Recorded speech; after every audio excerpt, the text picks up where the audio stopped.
Ang mga maiinit na isyung pambayan, mga balitang kailangan mong malaman, usapin sa pamahalaan, politika, ekonomiya at kabuhayan. Ito ang mga dapat mong malaman, pakialaman at pag-uusapan dahil kayo ang tinig ng mamamayan dito sa Damdaming Bayan. Live sa DZRH Radio, DZRH TV at DZRH Digital. Kasama sina Lakay, Deo Macalma at Elaine Apit. Araw-araw, Lunes hanggang Biyernes. Damdaming Bayan.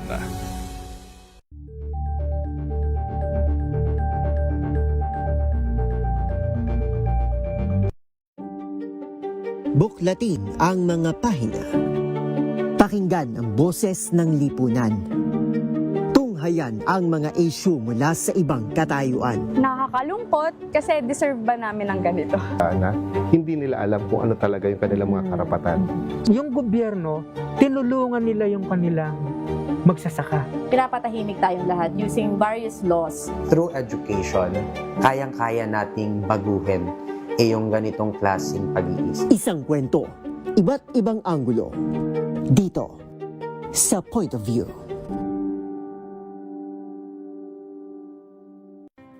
Visayas at Mindanao at maging sa ibang bansa. Luzon, Visayas, Mindanao. Una sa Pilipinas. Una sa Pilipino. Walang advokasiyang maliit, basta't malinit. Maraming salamat. Muling sumasainyo ang ating palatuntunan special on Saturday. Salamat po sa inyong pagsama sa amin dito sa Executive Session. Mabuhay ang Isang oras na talakayan ng mga usaping may kinalaman sa ating akto. Idulog nyo na yan dito sa Hoy. Bawal yan. Ang latest happenings at trending sa mundo ng entertainment and lifestyle with favorite stars. Mga kwentong maghahatid ng inspirasyon at aral sa mundo ng Tambalang Anthony Taberna at Jerry Baha ang gigising sa inyong umaga dahil lalatay ang humahagupit na diskusyon at komentaryo Lunes hanggang Biyernes sa 2x2.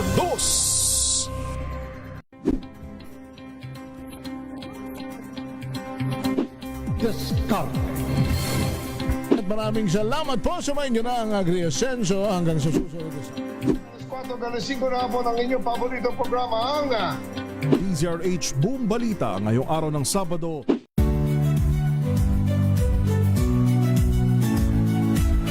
Magandang araw mga kaibigan. Ito po ang inyong balerina ng bayan, si Lisa Macuja Elizalde na nag-aanyaya sa inyong samahan kami at ang aming mga espesyal na panauhin para sa kalahating oras ng masayang kwentuhan sa aming programang Art to Art, kung saan ang usapang sining at kultura ay para sa lahat. Huwag kaliligtaan, tuwing linggo, alas 3:30 ng hapon, dito lamang sa DZRH Radio, DZRH TV, at via online streaming.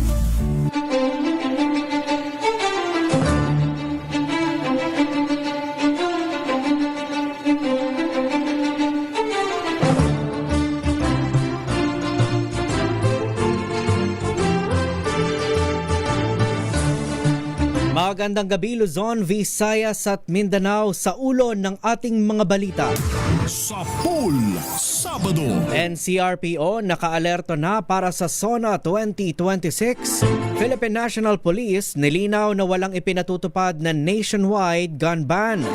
Sa Pool Sabado. Kampo ni dating House Speaker Martin Romualdez bumuelta sa report ng Bureau of Immigration na nagtangka itong umalis ng bansa. Sa Pool Sabado. Panibagong round ng oil price hike asahan sa huling linggo ng buwan ng Hunyo. Sa Pool Sabado. Bagyong Quiapo nakalabas na ng Philippine Area of Responsibility ayon po yan sa Pag-asa. Sa Pool Sabado. At delivery rider patay matapos masagasaan ng pick-up sa Pasay City. Sa Pool Sabado.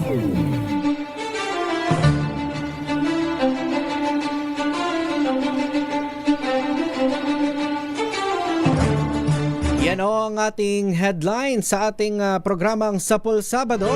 Ako po ang inyong makakasama sa isang oras sa balitaan. Ito po si Kyle Bulias ng DZRH, una sa Pilipinas, una sa Pilipino. Sa Pool Sabado.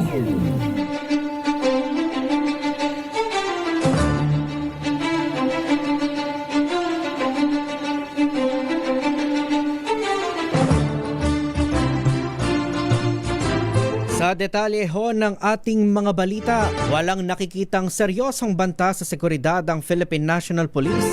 Ilang araw bago ang State of the Nation address ni Pangulong Bongbong Marcos Jr.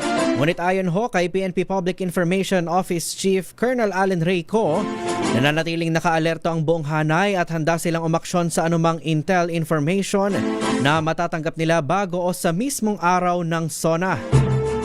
Git ni Ko, bukod sa PNP Command Center na ipupwesto malapit sa Batasang Pambansa Complex sa Quezon City, magkakaroon din ng isa pang monitoring center na mag-ooperate naman mula sa Police Headquarters sa Camp Crame.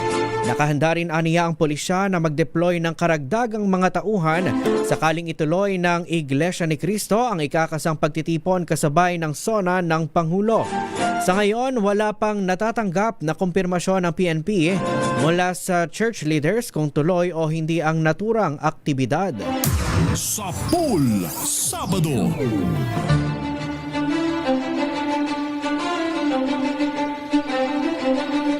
Kaugnay ho ng balitang yan, naka-full alert na ang National Capital Region Police Office o NCRPO simula kahapon para sa State of the Nation address ni Pangulong Bongbong Marcos Jr.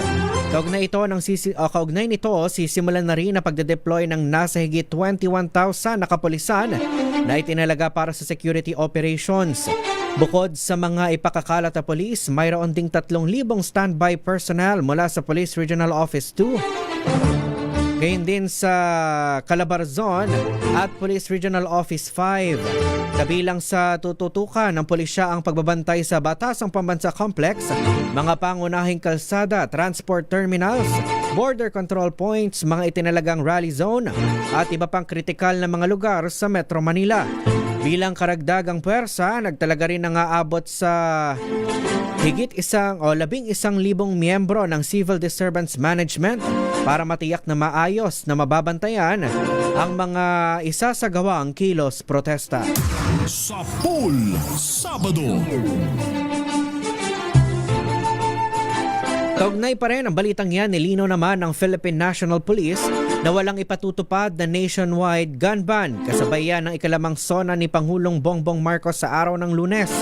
Ayon sa PNP, wala silang inilalabas na direktiba hinggil sa nationwide gun ban, ngunit mananatili umanong epektibo ang local ordinances, umiiral na batas at iba pang security protocols bilang bahagi ng SONA. Mahigpit umanong ipatutupad ng PNP ang restrictions sa pagbibitbit ng baril at iba pang deadly weapons na maaari lamang dalhin sa mga otorisadong lugar. Tiniyak naman ng kapulisan ng pagpapanatili ng kaayusan sa ikalamang SONA ng Pangulo at pagrespeto sa karapatan ng publiko. Sa Pool Sabado.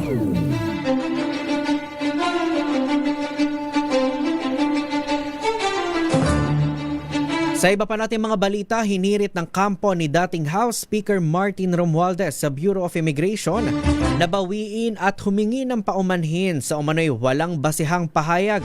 Tungkol po yan sa tangkang pag-alis umano ng mambabatas sa bansa sa kabila ng travel restrictions. Sa ipinadalang sulat kay BI Commissioner Joel Anthony Viado, hiniling ng Solis Medina Fajardo and Malilong Law Offices na pangalanan ng BI ang pinagmulan ng impormasyon. Pinagpapaliwanag din ng ahensya kung bakit ito isinapubliko at tukoy ng mga opisyal na nagbigay ng pahintulot sa paglabas ng impormasyon. Una rito, sinabi ng immigration na may natanggap silang impormasyon tungkol sa planong paglabas ng bansa ni dating House Speaker Martin Romualdez, ngunit hindi ito natuloy. Sa Pool Sabado.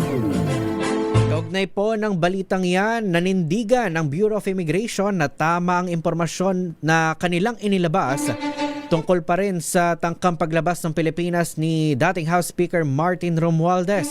Ayon kay BI Commissioner Joel Anthony Viado, ang inilabas nilang impormasyon ay verified information at mandato ng ahensya. Binigyang diin ng opisyal na walang basihan ang paratang na naglabas ang BI ng mali o gawa-gawang impormasyon. Kasabay nito, iginiit ni Viado na patuloy nilang gagawin ang kanilang trabaho ng profesional, walang kinikilingan at alinsunod sa batas habang pinangangalagaan ng due process at mga karapatang nakasaad sa konstitusyon. Sa Pool Sabado. 11 minutos makalipas ang alas 9 ng gabi, sa iba pa nating mga balita, nakaamba na namang tumaas ang presyo ng produktong petrolyo sa susunod na linggo. Batay sa 4 na araw na trading sa pandaigdigang merkado, posibleng tumaas ng 6 pesos ang presyo ng kada litro ng diesel. Tinataya namang sisipa ng 5 pesos and 90 centavos ang presyo ng kada litro ng gasolina, habang nasa 4 pesos and 30 centavos naman ang maaaring maging price hike sa kada litro ng kerosene. Ang muling pagsirit ng oil prices ay sa harap ng pangamba ng posibleng maantala na naman ang supply ng langis dahil sa limitado pa ring pagdaan ng mga barko sa Strait of Hormuz.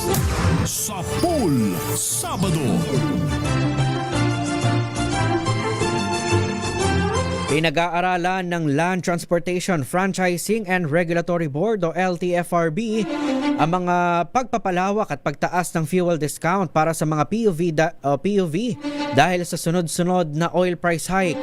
Ayon kay LTFRB Chairman Vigor Mendoza II, nakikipagpulong na ang ahensya sa mga stakeholder para sa ayuda sa transport sector. Kasabay nito, nire-review rin ng LTFRB ang mga nakabinbing petisyon sa taas pasahe. Isa sa mga panukala ang pagpapanatili at pagpapalawak ng 10 pesos na kada litrong fuel discount bilang alternatibo sa fare hike. Sa kasalukuyan, sakop ng fuel discount ang mga jeep at UV Express. Sa Pool Sabado. Samantala, nasa labas na po ng Philippine Area of Responsibility ang Bagyong Quiapo. Sa pinakahuling datos mula sa Pag-asa, huling namataan ng bagyo sa layong 550 kilometro. Mula yan sa kanluran ng Itbayat, Batanes. Taglay ng bagyo ang lakas ng hangin aabot sa 130 kilometers per hour malapit sa sentro at pagbugsong maabot naman sa 160 kilometers per hour. Napanatili rin ng bagyo ang lakas nito sa typhoon category habang mabilis na kumikilos pa kanluran, hilagang kanluran sa bilis huyan na 30 kilometers per hour. Sa kabila ho nito, wala na pong nakataas na tropical cyclone wind signal sa anumang lugar sa Pilipinas, ngunit patuloy po nitong pinalalakas ang southwest monsoon o hanging habagat na siyang nagdadala ng mga pag-ulan sa bahagi ng Luzon. Sa Pool Sabado. Alas 9:14 ho ng gabi, patay ang isang delivery rider habang kritikal ang isang construction worker matapos araruhin ng pickup ang ilang sasakyan sa kahabaan ng Villamor C5 Road sa Pasay City. Sa panayam ho ng DZRH sa mga traffic enforcer sa lugar, nakatulog umano ang driver ng pickup Ford Ranger na naging sanhi ng aksidente. Dahil dito, nawalan umano ng kontrol ang pickup at dire-diretsong inararo ang motorsiklo. Sa lakas ng impact, hindi agad huminto ang sasakyan at sumalpok pa ito sa isang L300 van na nasa kalsada kung saan naglalakad naman ang isang construction worker. Nakahandusay na ng madatna ng DZRH ang biktimang delivery rider sa lugar na agad na isinugod sa Pasay General Hospital habang dinala naman ng pulisya ang suspect sa Pasay Traffic Bureau para sa dokumentasyon. Posibleng maharap ang driver ng pickup sa kasong reckless imprudence resulting in homicide, physical injury at damage to property. Sa Pool Sabado. Dalawa pang hinihinalang bomb expert ng teroristang grupong Dawla Islamiyya ang naaresto sa Mama Sapano, Maguindanao del Sur. Kinilala mga suspect na si Saidamen Amilil at Razid Hazim na nadakip sa barangay Tucanalipaw sa magkasanib na operasyon ng pulisya at militar.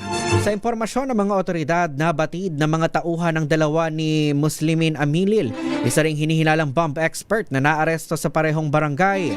Si Muslimin ang iniuugnay sa Mama Sapano encounter noong 2015 kung saan nasawi ang 44 na miyembro ng PNP Special Action Force o SAF Sinasabing naturuan umano siya sa paggawa ng bomba ng Malaysian bomb maker na si Zulkifli bin Hir na mas kilala sa alias na Marwan. Na-recover mula kina Saidamen Amilil at Razid Hazim ang isang 45 kalibreng pistol, granada at mga diagram para sa improvised explosive devices. Kasalukuyang nakakulong ang dalawa sa himpilan ng pulisya sa Mama Sapano kasama si Muslimin Amilil habang nagpapatuloy ang investigasyon. Sa Pool Sabado. Samantala pa, pinaiigting ng Philippine National Police o PNP ang pagtugis sa iba pang suspect sa pagpatay sa pro-Marcos vlogger na si Alicia Lipata na mas kilala bilang Mima Alicia. Ayon kay PNP Chief General Jose Melencio Nartates Jr., inatasan na niya ang lahat ng unit ng pulisya na palawaki ng manhunt laban sa iba pang hinihinalang sangkot sa pagpaplano at pagsasagawa ng pananambang. Iginiit ni Nartates na hindi titigil ang PNP hanggat hindi naaaresto ang lahat ng responsable sa krimen. Naaresto noong Huwebes sa barangay Dao Mabalacat City, Pampanga ang dalawang suspect matapos silang matukoy sa pamamagitan ng CCTV footage at iba pang ebidensyang nakalap ng Northern Police District. Matatanda ang binaril at napatay si Lipata sa harap ng kanyang bahay sa barangay 171 Caloocan City noong nakaraang linggo. Sugatan namang ngunit nakaligtas sa pag-atake ang kanyang live-in partner at patuloy na nagpapagaling. Sa Pool Sabado. Babalikan ho natin ang detalye ng iba pa nating mga balita makalipas lamang po ang ilang paalala. Pilipinas ang ating oras, alas 9:18 ng gabi.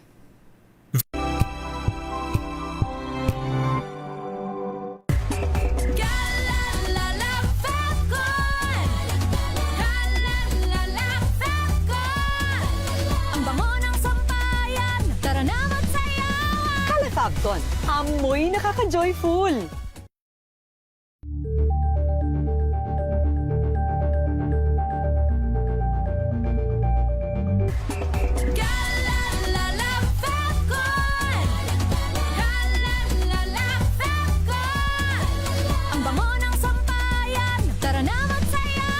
Calefabcon, amoy nakaka-joyful!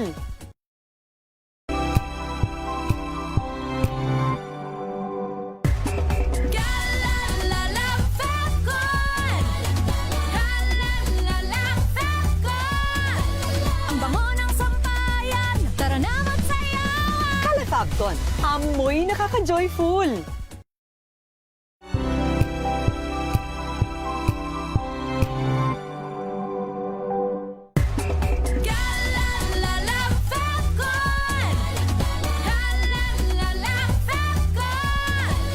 Ang bango ng sampayan, tara na magsayawan! Calefabcon, amoy nakaka-joyful!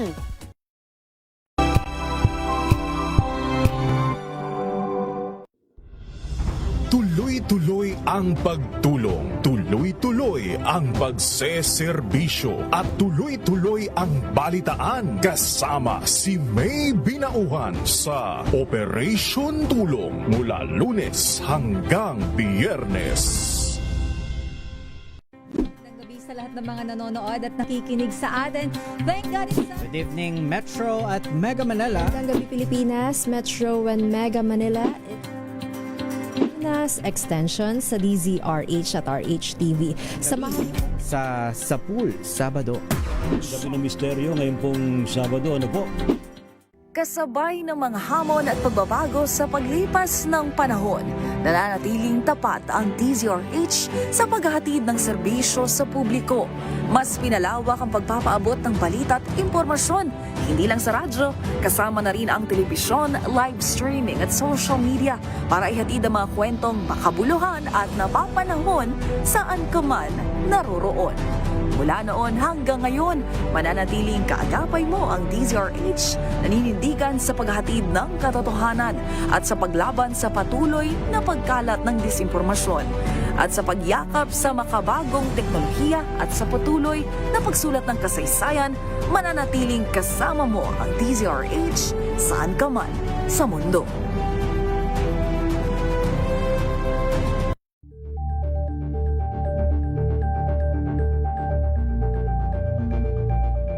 Mahiya naman kayo sa inyong kapwa Pilipino. Isang taon ng politika, ekonomiya at pagtanaw sa mga pangako. Agrikultura, ayuda at pananagutan. Sa harap ng aligasyon, The Constitution's answer is very clear. Power belongs to the people. korupsyon, Huwag mo akong pigilan sa mga insertions ko. Huwag ka nang makialam sa budget para sa pag-deliver ng mali-maletang pera patungo sa bahay ni Speaker. How can I be the mastermind? panawagang aksyon ni Juan, tunay nga bang napakinggan? Mabuhay po kayo at mabuhay ang bagong Pilipinas. The President's Agenda, a DZRH Special Coverage. Ang ikalimang State of the Nation Address ni Pangulong Ferdinand Marcos Jr. Lunes, ika-27 ng Hulyo, maging una sa balita.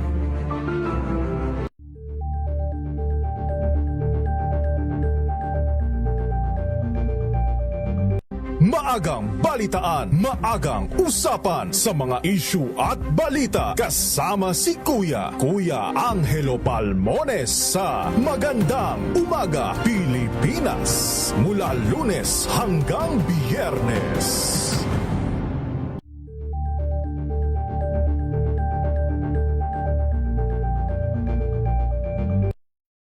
Ang mga maiinit na isyung pambayan, mga balitang kailangan mong malaman, usapin sa pamahalaan, politika, ekonomiya at kabuhayan. Ito ang mga dapat mong malaman, pakialaman at pag-uusapan dahil kayo ang tinig ng mamamayan dito sa Damdaming Bayan. Live sa DZRH Radio, DZRH TV at DZRH Digital. Kasama sinalakay Deo Macalma at Elaine Apit. Araw-araw, Lunes hanggang Biyernes. Damdaming. Nagbabalik ho ang programang Sapul Sabado. Ako pa rin ang inyong nakakasama. Ito ho ang inyong lingkod sa pagbabalita. Ako po si Kyle Bulias. Sapul Sabado. Sa pagpapatuloy ho ng ating balitaan, hati ang opinyon ng publiko sa pagiging patas ng mga senador sa pagganap na hukom sa impeachment court. Sa survey ng Momentum Research, nabatid na 37.5% ang naniniwalang nagiging patas ang Senado at walang kinikilingan, habang 31% naman ang nagsabing hindi. Habang sinabi rin ni Clive Arguelles, CEO at founder ng Momentum Survey, na bagamat hati pa ang pananaw sa usaping ito, nagkakaisa naman ang mga Pilipino sa paniniwalang dapat ay personal na humarap at magpaliwanag sa paglilitis ang Vice-Presidente. 8 sa bawat 10 Pilipino ang naniniwalang dapat na humarap si Vice President Sara Duterte sa kanyang impeachment trial. Sapul Sabado.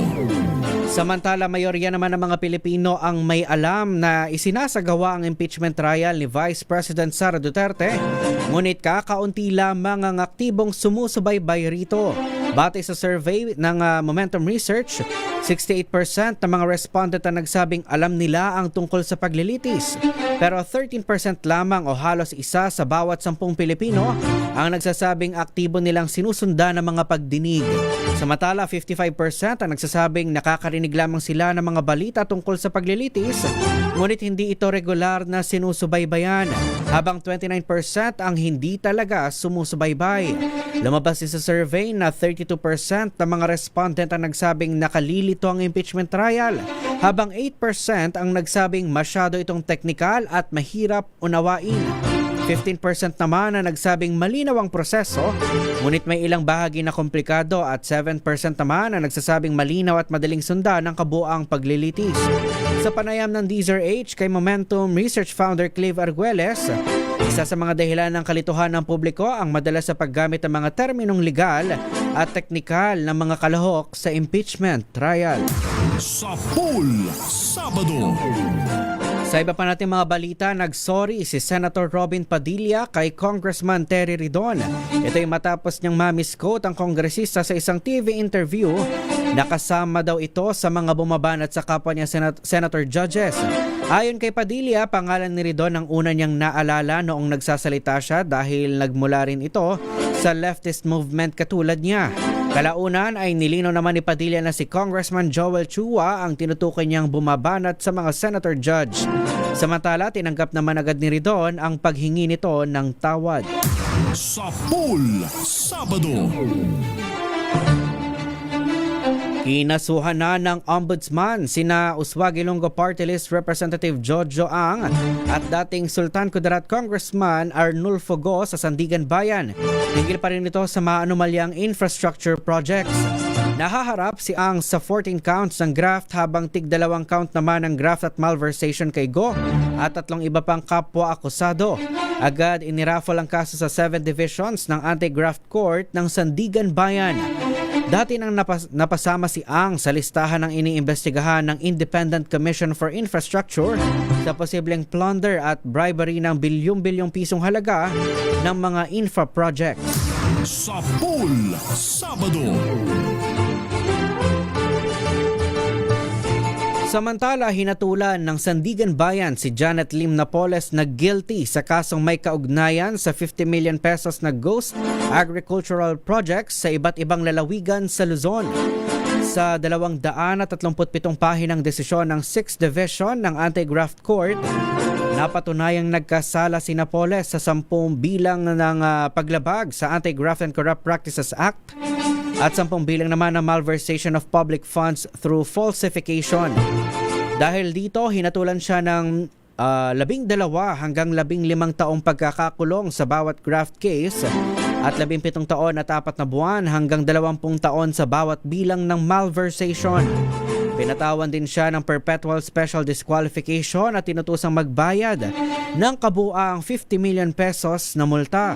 Nagugat ang kaso sa umano'y illegal na pagpapalabas ng 50 million pesos na pondo ng Department of Agrarian Reform para huyan sa 10 dami non-government organization na kontrolado umano ni Napoles para sa mga proyektong agrikultura na kalaunay napatunayang hindi naman naipatupad. Samantala, napawalang sala din si dating DAR Undersecretary Jerry Pacturan sa 10 graft charges dahil sa kakulangan ng ebidensya. Ngunit nahatulan sa 10 bilang na malversation through falsification. Nahaharap siya sa 14 na taong pagkakakulong, 8 buwan at 1 araw hanggang 19 na taong pagkakakulong, 1 buwan at 11 araw sa bawat bilang, kasama rin ang perpetual special disqualification at 50 million pesos na multa. Sa pool Sabado. Nanawagan si House Speaker Faustino D. III sa Senado na pabilisin ang pagtalakay at pagpasa sa mga priority bills ng Administrasyong Marcos bago matapos ang taong 2026. Sa isang video statement, sinabi ni D na umuusad na sa Kamara ang ilang mahalagang panukala, kabilang ang Cybersecurity Act na nakatakda ng sumailalim sa ikalawang pagbasa. Aniya ay may 8 pang priority measures na hinihintay ang aksyon ng Committee on Appropriations, gayon din ang Committee on Ways and Means. Hiniling din ni D sa Senado na makipagtulungan upang maipasa ang iba pang priority bill sa loob ng natitirang bahagi ng taon. Iginit niya na kaya namang gampanan ng Senado ang tungkulin nito bilang impeachment court habang ipinagpapatuloy ang trabaho sa paggawa ng batas. Ayon pa kay D, maaari ring ipagpatuloy ng 2 kapulungan na pagbusisi sa mga panukala sa pamamagitan ng bicameral conference committees at technical working groups. Sa ngayon, sinabi niyang 26 sa 52 priority measures ng Legislative Executive Development Advisory Council o LEDAC ang naaprubahan na ng Kongreso. Kabilang dyan ang 15 sa 21 panukalang target na maipasa bago matapos ang buwan ng Hulyo. Sa pool Sabado. Samantala, posibleng dumalo si US President Donald Trump sa Association of Southeast Asian Nations ASEAN Leaders Summit na gaganapin sa Maynila sa buwan ng Nobyembre. Ayon kay US Secretary of State Marco Rubio, nais si Trump na makadalo sa pulong, ngunit wala pang pinala-desisyon dahil nakadepende pa ito sa schedule ng Pangulo ng Amerika. Sinabi rin ni Rubio na mahalagang pagpupulong ang ASEAN Summit at susundan pa ito ng Asia-Pacific Economic Cooperation o APEC Summit, kaya patuloy pa aniyang pinag-aaralan ang schedule. Matatandaang dumalo si Trump sa ASEAN Summit sa Manila noong 2017 kung saan iginit niya ang kahalagahan ng kalayaan sa paglalayag at paglipad sa mga karagatan. Sa Pool Sabado. Sa iba pa natin mga balita, nagpaabot ng pakikiramay ang Department of Education matapos ang pagkasawi ng grade 3 student na pinalo umano ng notebook sa ulo ng kanyang kaklase sa Davao City. Sa opisyal na pahayag ng DepEd, kinumpirma nito ang insidente ng pagkamatay ng grade 3 pupil na nangyari sa Lapu-Lapu Elementary School sa Agdao District, Davao City. Nakikipag-ugnayan na umano ang DepEd Davao City sa mga otoridad hinggil sa insidente at iniyak ang tulong sa pamilya ng biktima. Nagsasagawa na rin aniya ng psychosocial support sa mga apektadong mag-aaral at school personnel. Hinimok naman ng DepEd ang publiko na hayaang gumulong ang investigasyon at iwasang magbigay ng anumang spekulasyon na posible lang makaapekto sa pamilya at mga sangkot na mag-aaral. Sa Pool Sabado. Alas 9:32 ng gabi, bumagsak sa pinakamababang antas ang halaga ng piso kontra dolyar. Ayon sa Bakers Association of the Philippines, nagsara ang palitan sa 61.847 pesos kada dolyar kahapon. Araw ho yan ng Biyernes. Mas mahina ito kaysa sa naitalang record low noong Miyerkules at Huwebes na nasa 61.75 pesos per dollar. Ang patuloy na pagsadsad na halaga ng piso ay sa harap ng tumitindi na namang tensyon sa Middle East. Sa Pool Sabado. Samantala, patuloy sa pagsadsad ang antas ng tubig sa Angat Dam. Ito ay sa kabila ng mga nararanasang pag-ulan sa mga nakalipas na araw. Ayon kay Pag-asa Hydro Forecaster Edgar de la Cruz, mas marami ang nakokonsumong tubig kaysa sa pumapasok sa Angat Dam kaya tuloy rin sa pagbaba ang water level nito. Kaugnay nito, sinabi rin ng Manila Water na posibleng ibaba ang water pressure sa ilang mga lugar. Sabi ni Manila Water Corporate Communication Department Head DT Galang, ito'y para matiyak na pantay-pantay pa rin ang magiging distribusyon ng tubig kahit patuloy sa pagbaba ang antas ng tubig sa nasabing dam. Tiniyak naman ni Galang na 24/7 pa rin ang serbisyo ng tubig at nilinaw na ang mga nararanasang water interruptions ay bunsod ng mga isinasagawang maintenance work. Bukod sa Manila Water, magpapatupad din ng mas mababang water pressure ang Maynilad. Sa Pool Sabado.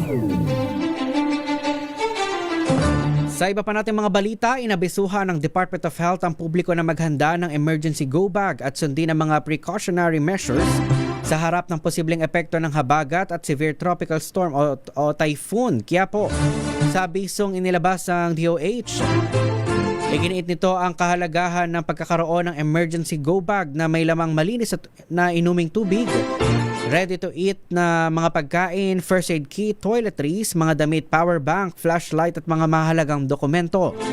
Nagpaalala rin ng DOH na panatilihing nakasara ang mga pinto at bintana ng bahay at sakaling pasukin ang tubig baha ay siguruhing naka-off ang supply ng kuryente ang tangke ng LPG. Dagdag pa ng DOH, kung malagay sa alanganing sitwasyon, tumawag lamang sa National Emergency Hotline na 911. Pinaalalahanan din ng ahensya ang publiko na tutukan ng kalagayan ng panahon, gayon din ang mga abiso mula sa mga LGU para sa mga dapat gawin sa oras ng kalamidad. Sa Pool Sabado.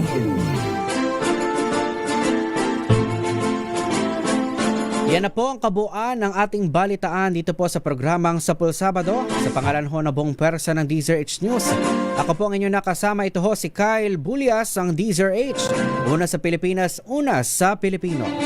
Magbabalik ho ang ating programa. Makalipas pa rin ang ilang mga paalala. Oras ho natin, 9:35 ng gabi.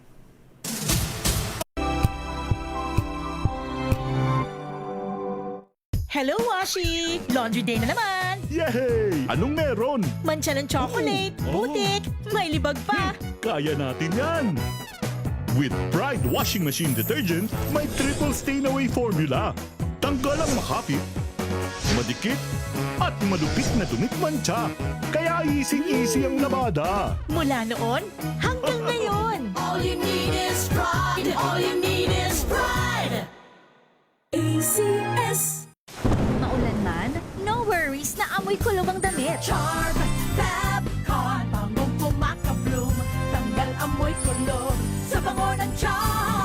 gamit ko? Charm Fabcon with Bloom Fresh technology kills 99.9% of kulob-causing bacteria. May aroma burst pa of thousands of flowers and berries. Ang sampay sa loob, no amoy kulob. Kumakaplo sa Charm! Charm Fabcon. ACS. May nagbago. May arte. May budget. Akala nyo lang yon. So solid. White Rose Papaya. Wow, White Rose. White Rose Papaya. Wow, White Rose. White Rose Papaya. May glow up with White Rose Papaya. White Rose Papaya. May puti power times 2 kasi may papaya at niacinamide. May shea butter and tea tree oil pa. Kutis sulit ang glow up. Glow up with White Rose Papaya. White Rose Papaya. Kutis sulit ang glow up. ACS. Galalala Fabcon. Galalala Fabcon. Ang bango ng sampayan. Tara na magsayawan. Kala Fabcon, amoy nakaka-joyful.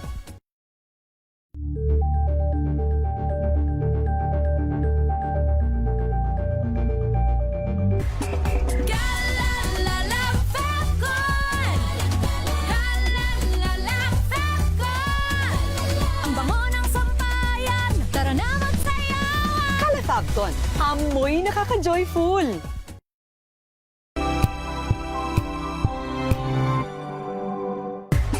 Galalala Fabcon. Galalala Fabcon. Ang bango ng sampayan. Tara na magsayawan. Kala Fabcon, amoy nakaka-joyful.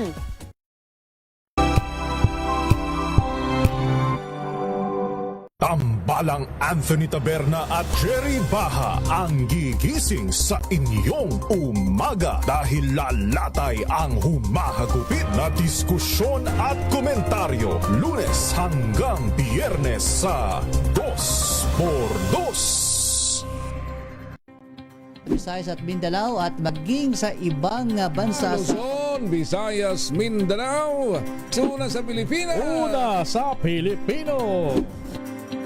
Walang advokasiyang maliit, basta't malimit. Maraming salamat. Muling sumasa inyo ang ating palatuntunan special on Saturday. Salamat po sa inyong pagsama sa amin dito sa Executive Session. Mabuhay ang Isang oras na talakayan ng mga usaping may kinalaman sa Bawal ating na akto. Idulog nyo na yan dito sa Hoy. Bawal yan. Ang latest happenings at trending sa mundo ng entertainment and lifestyle, their favorite stars. Mga kwentong maghahatid ng inspirasyon at aral sa mundo ng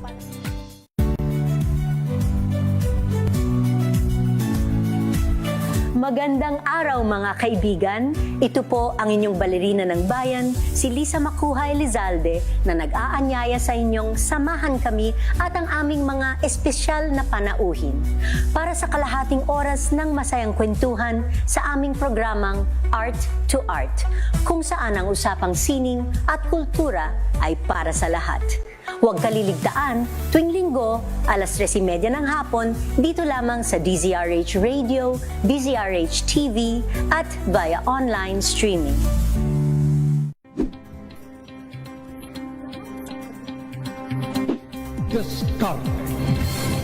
At maraming salamat po sa inyo na ang Agri-Asenso hanggang sa susunod.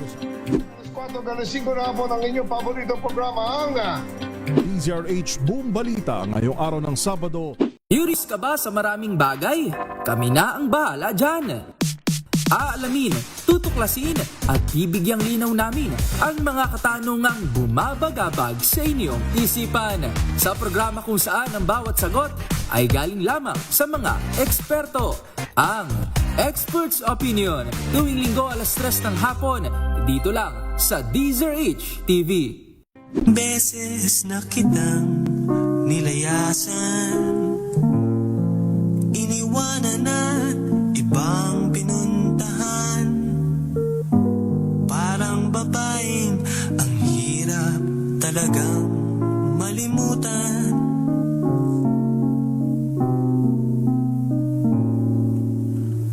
Ikaw lamang ang aking laging pinabalikan.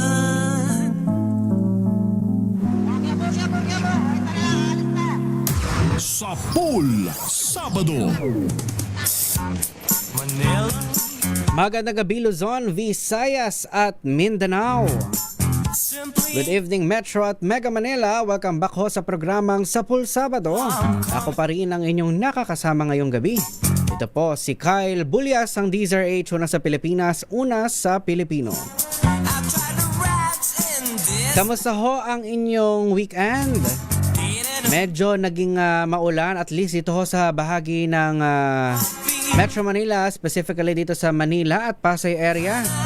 Naging maulan o paulan-ulan, 'di ba? Nakakaranas tayo ng light to moderate rains na may panandali ang malakas na buhos. Ito po ay sa kabila ng paglabas ng bagyong Quiapo. Nakalabas na ho ng Philippine Area of Responsibility ang Typhoon Quiapo. Pero patuloy hong pinalalakas nito yung hanging habagat. So, nakakaapekto pa rin una yung trough o yung buntot ng bagyo dyan pa rin sa bahagi ng extreme northern Luzon. Habang dahil nga malakas o may kalakasan nitong bagyo, hinahatak nito yung hanging habagat na siya naman nagdadala ng mga pag-ulan dyan sa iba pang bahagi ng Luzon. At iba pang bahagi, localized thunderstorms na ho yung nararanasan sa iba pang bahagi ng bansa. So ingat-ingat ho mga kababayan. Lagi po kayong magdadala ng payong at nakikita ho natin sa social media yung iba't ibang report sa ugnay ng mga nararanasang pagbaha. So ingat din ho tayo dyan at kung hanggat maaari iwasan ho natin yung paglusong sa baha para ho makaiwas tayo sa iba't ibang uri ng sakit. Napakadelikado ho na, lalo na yung leptospirosis. Gayun din kapag may chance ho na makapaglinis na ng ating kapaligiran, kapag tumila na ang pag-ulan at humupa na ang mga baha, kung maaari maglinis ho tayo ng ating kapaligiran para maiwasan ho yung mga naipong tubig ba pamugaran ng lamok na siya namang nagdadala ng sakit, 'di ba? Yung dengue. Ayan, so magpalakas ho tayo ng ating katawan. Huwag niyo ho usong-uso ngayon. Sipon at ubo. So sa mga kababayan natin, magsuot ng face mask. Hindi ho porket nakalampas na tayo sa COVID-19 pandemic. Kakalimutan na natin yung kumbaga yung hygiene tips, 'di ba? Yung precautionary measures, 'di ba, para makaiwas tayo sa sakit. So sana i-apply pa rin natin 'yon. Kung ano yung natutunan natin nung pandemic, 'di ba? Yung pagsusuot ng face mask at pananatili indoors, specifically yung mga vulnerable sa sakit, mga kabataan, yung mga matatanda at yung mga may comorbidities. Anyway, batiin ko muna yung mga naka-tune in sa ating Facebook Live. Magandang gabi kay Miggy Falier Villa. Ayan, good evening po, DZRH News MBC family. Good evening din kay Leo Havares. Ayan, magandang gabi kina Ann Gabua, Greg Havares, Maylene Atienza, Rosa Rubio at Engineer Cesar Havares ng Puerto Princesa City, Palawan. Happy listening at magandang gabi sa inyo. Maraming salamat din po kay Ria Soto, magandang gabi kay Sean Patrick Soriano all the way from, nasa ka ba? Mandaluyong o Laguna? Ayan, happy listening po kay RF Bausa at kay Kuyang JP Acuña. Ayan, binabati niya sina Nanay Vicky at sa kanyang pamangkin na si Nia na May all the way from Tangos City o Tangos South, Navotas City. Magandang gabi din kay Ate Beth Gray at kay Ronald Velasco na naka-tune in sa ating YouTube live via DZRH News Television. Ay, at tabayanan po ninyo ang aming special coverage para ho sa ikalimang sona ni Pangulong Bongbong Marcos. Sa araw na po yan ng Lunes. Bagamat alas 3 ho ng hapon yung parang peak. 'Di ba? Yan yung oras na magdadatingan na yung mga senador, iba pang mga kongresista dyan ho sa Batasang Pambansa sa Quezon City. At of course, yung pagdating ng ni Pangulong Marcos. So, yan ho yung oras no, bandang 3:00 ng hapon. But of course, umaga pa lamang nakatutok na ho dyan ang buong pwersa ng DZRH News at tabayanan ho ninyo ang aming special coverage sapagkat iba't ibang kilos protesta na ho ang ating inaasahan na ikakasa specifically dyan sa bahagi ng Commonwealth Avenue. Hindi rin ho mawawala ang siguro mga pagkilos dito rin sa iba't ibang bahagi ng lungsod ng Maynila dyan sa Liwasang Bonifacio. Baka mayroon din tayong ma-monitor na mga pagkilos dyan sa may Recto Avenue, sa may Legarda, yan yung paligid ng Menjola. So yan ho ay tututukan ng ating mga RH reporters. At speaking of SONA special coverage, antabayanan ho natin yung may mga inihanda po kaming mga special report ang ating mga mali pala ako ng pilinay. Meron ho tayong inihanda mga special report ang ating mga reporter, ating mga news personnel. Siyempre, hindi lang ho yung impeachment trial ni Vice President Sara Duterte yung ating inaantabayanan. Tinututukan din ho natin, binabantayan ho natin yung mga achievements ng ating mahal na Pangulo. At of course, binabantayan din natin ano pa yung kanyang mga pagkukulang. Ano pa yung kanyang mga ipinangako noong siya ay nangangampanya pa lamang na hindi pa rin natutupad sa ngayon. At of course, yung pamamalakad ng iba't ibang ahensya ng pamahalaan sa ilalim pa rin ng liderato ni Pangulong Bongbong Marcos. At sa puntong hong ito, dumako ho tayo sa National Bureau of Investigation. Ako, napakamainit ho sa mata ng publiko ng NBI sa ngayon. Lalo't sa gitna ho yan ng impeachment trial kay Vice President Sara Duterte. Pero hindi lang ho yan ang ating tinututukan sapagkat na marami hong high-profile cases na tinutukan ng NBI sa nakalipas na taon. Alamin ho natin ang update. Ano na nga ba ang progreso ng mga iniimbestigahan ng mga malalaking kaso ng NBI? Alamin natin yan sa special report ni RH15 Giselle Ricafort. Giselle.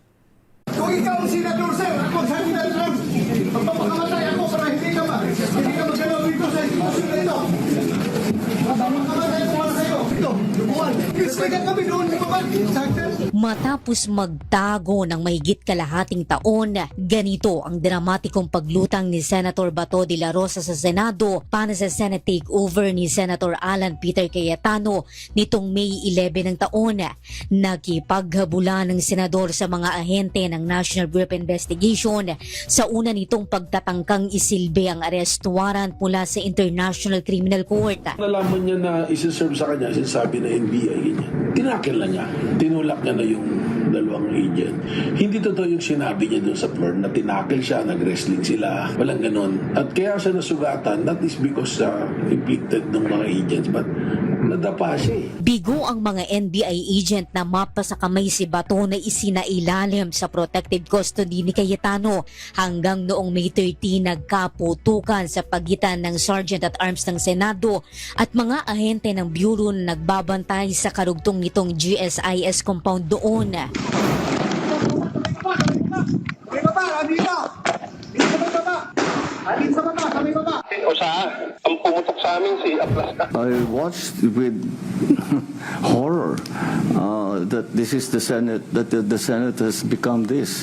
Paano nangyari? Narating pa tayo sa putukan, tapos fake pala yung putukan. Madaling araw noong May 14, tumakas si De La Rosa sa tulong di umano ni Senator Robin Padilla na kinasuhan na ng pulisya ng obstruction of justice. Para kay NBI Director Attorney Melvin Matibag, sinadya ang putukan sa Senado at posibleng tinangka umano ni Bato na gawing escape route ang GSIS building.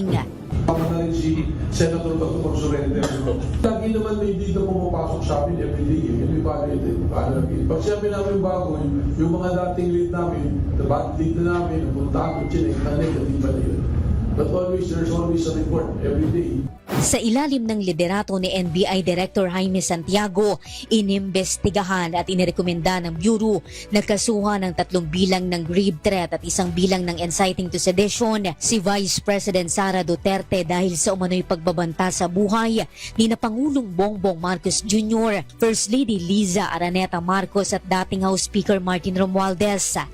Kabilang ito sa grounds of impeachment sa pangalawang Pangulo kung saan si NBI agent John Mark Calilong ang unang testigo na iniharap ng House Prosecution. Hiniling din ng prosekusyong paharapin sa paglilitis si Matibag habang nakahanda naman si dating Director Santiago na tumistigo kung ipatatawag. One of the pieces of evidence that we gathered during our investigation is the video of the November 23, 2024 online press conference held by the Office of the Vice President, which was posted on the Facebook page of Harry Roque, sir. Bukod sa puganting si De La Rosa, marami pang malalaking tao ang tinutugay-gayan at sinusubukang makwelyuhan ng NBI. Kabilang na si resigned Congressman Zaldico na isinasangkot sa flood control scandal. Mismo ang Pangulo ang nag-anunsyo na huli na si Ko sa Prague noong April 16 pero walang inabutan. Ang mismong Justice Secretary Frederick Bida nang lumipad pa Czech Republic para sana sa repatriation. November 23 pa ng nakalipas na taon, humiling ng red notice sa Interpol ang NBI pero nakabinbin pa rin ang aplikasyon hanggang ngayon. November 21, 2025 lumabas naman yung opisyal na arrest warrant ng dating mambabatas. Maraming nagsasabi na ang Pangulo daw mismo ay nagbigay ng fake news. Unang-una, kung mapapansin niyo po, April 16, unang nag-post ang Pangulo ng kanyang mensahe. Nahuli na si Zaldico. Pag sinabi nating nahuli na si Zaldico, it doesn't necessarily mean na it is an arrest. Ang nahuli na salita ay very general. So kapag nahuli, pwede nating sabihin na napahinto, na stop, na prevent sa pagkilos. Bukod kay Zaldico na Hulyo 2025 pa lumabas ng Pilipinas, pahirapan din ang hanapan sa business tycoon na si Atong Ang, ang itinuturo naman na mastermind sa missing sa Bungeros. Deklarado si Ang bilang #1 most wanted person at inilunsad ang malawakang manhunt operation nitong Enero 15 ng taon. Hindi rin matagpuan ng mga otoridad si dating Bucor Director General Gerald Bantag na itinuturo namang pumatay sa radio commentator na si Percy Lapid noong October 2022 yan. Mahigit 3 taon na siyang sinusubukang iharap sa Las Piñas City at Muntinlupa Regional Trial Court na nag-issue ng arrest warrant para sa 2 bilang ng kasong murder o pagpatay. There are informations that we are validating, tinitingnan pa namin. May nagsasabing nasa labas ng bansa, may nagsasabing nandito. So I dedicated a specific team composed of 4 to track him. Definitely, 20 million is better than 10 million pesos. Could be that because of the increase in the reward money for the information that would lead to the arrest of Mr. Atong Ang, baka mas makatanggap tayo na mas additional at credible na information ko. Iniimbestigahan din ng Bureau ang 18 nagpakilalang dating sundalo at bagman umano ni Zaldico na sabi ni Matibag, inalok di umano ng tig 5 milyong piso ni dating Congressman Mike Defensor para lumutang. Hindi inaalis ng direktor ang posibilidad na bahagi umano ang mga maleta boys ng mas agresibo na destabilization effort laban sa administrasyon. Bantay sarado rin daw nila ang ilang retirado na militar at pulis na posibleng dawit sa tangkang destabilisasyon. Ano yung nangyayari? No? Kasi ako ngayon, from the law enforcement point of view, tinitingnan ko baka destabilization na talaga to. They're looking for a tipping point eh. Nanawagan na pupunta sa Senado, tapos paulit-ulit. Wala namang bago sa sinasabi ng 18 Marines. Si Defensor na aminadong tumutulong sa mga dating sundalo, misis nito na si Julie at 2 anak kinasuhan ng Qualified Human Trafficking ng Bureau kaugnay ng sinalakay na Chicago KTV bar sa Pasig City noong April 23 kung saan nasagip ang mahigit 50 kababaihan. Gayon din si Wakwak Golf and Country Club President Lawrence Tan na naabutan sa raid at ilan pang opisyal ng Cliff Point Development. So ngayon, ginagawa na naman nila yan para i-discredit yung mga Marines na parang binayaran sila para magsalita. Pero kitang-kita nyo naman, yung mga sinabi nila, natural na natural. Sana yung resources ng NBI gamitin para talagang imbestigahan yung nakawan sa ating bansa. Yung ganitong ginagawa nila na parang every time na may magsasalita, para bang ang nangyari, kalaban. At pagkatapos sisiraan nila, at ngayon na naman magsasampi na sila, kalokohan yan, Atty. Matibag, para na lang sa bansa. Itinanggi ng liderato ni Matibag na ginagamit lamang ang kagawaran para targetin ang mga kalaban ng gobyerno. Kasunod na rin ang inihabla nitong cyber libel at unlawful publication laban kay dating broadcaster Jay Sonsa at vlogger na si Eric Celis kaugnay ng di umano pagpapakalat ng mga peking medical record ng Pangulong Bongbong Marcos. Kabilang pa sa malalaking operasyon ng Bureau ang pag-aresto kay Peanut Gallery Media Network founder at CEO Franco Mabanta at 4 na iba pa kaugnay ng umano'y 350 milyong piso na extortion kay dating Speaker Romualdez. We want to exercise caution and the NBI would like to follow the rules. Na sobra na, bigyan natin na sila na mas sobra pa dun sa requirement ng due process para wag sabihin ng politika. Kasi nakakasawa na yung maririnig mo, politika. Dito lamang Hulyo 10 bumuo ng task force ang NBI na tututok sa pagkamatay ng Ateneo Cagers na sina Rene Batarbonia at Divine Adili. Mahigit 20 individual ang ipinasabina ng Homicide Division, kabilang si resigned Ateneo coach Tab Baldwin. Kabilang din ang Bureau sa mga tumrabaho upang makulong ang kontrobersyal na si former Bamban Mayor Alice Guo. Mahigit 70 criminal complaint ang inihabla sa kanya ng NBI dahil umano sa violation sa anti-dummy law at falsification. 18 kaso na laban sa mga sabit sa flood control corruption ang inihain ng NBI sa DOJ hanggang noong Abril. 3 sa mga ito ang inakyat na sa Sandigan Bayan at 3 rin sa Quezon City Regional Trial Court. Kabilang sa malalaking pangalang kinasuhan ng Bureau sina Senator Jinggoy Estrada, dating Senator Bong Revilla Jr., dating Public Works Secretary Manny Bonoan at former Congressman Zaldico ng Ako Bicol. Inirekomenda rin ng Bureau na kasuhan sina dating DPWH Undersecretary Roberto Bernardo, Bulacan 1st District Engineer Henry Alcantara, former DPWH NCR Regional Director Gerald Opulencia at Sims Contractor Sally Santos pero napasama pa sa Witness Protection Program. Hindi maikakaila na mahaba na ang listahan ng mga operasyon, mga pagsalakay at reklamong naisampa ng kagawaran. Pero ano nga ba ang hinihintay ng ating mga kababayan? Babago na magkaroon talaga ng resulta kung ano yung pinaglalaban ng mga mayayaman tao, yun ang mahirap hulihin. Yung justice system natin nakakal. Gusto talaga mahuhuli yan.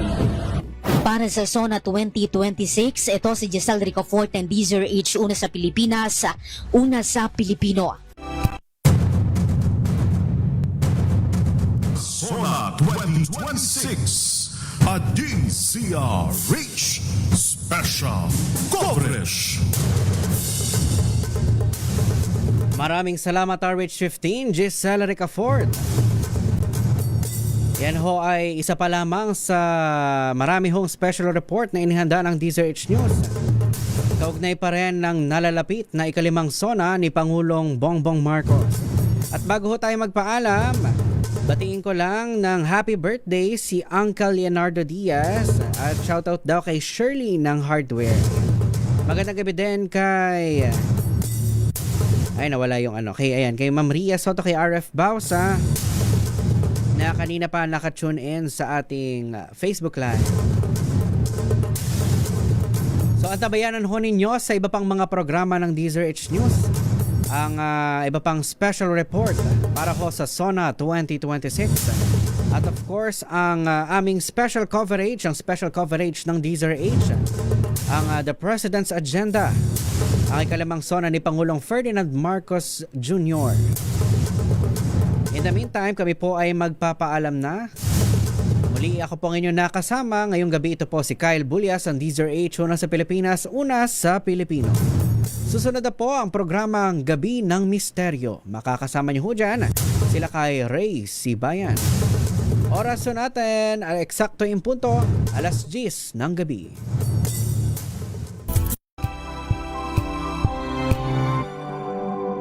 Ngayong 87 taon ng kauna-unahan, DZRH.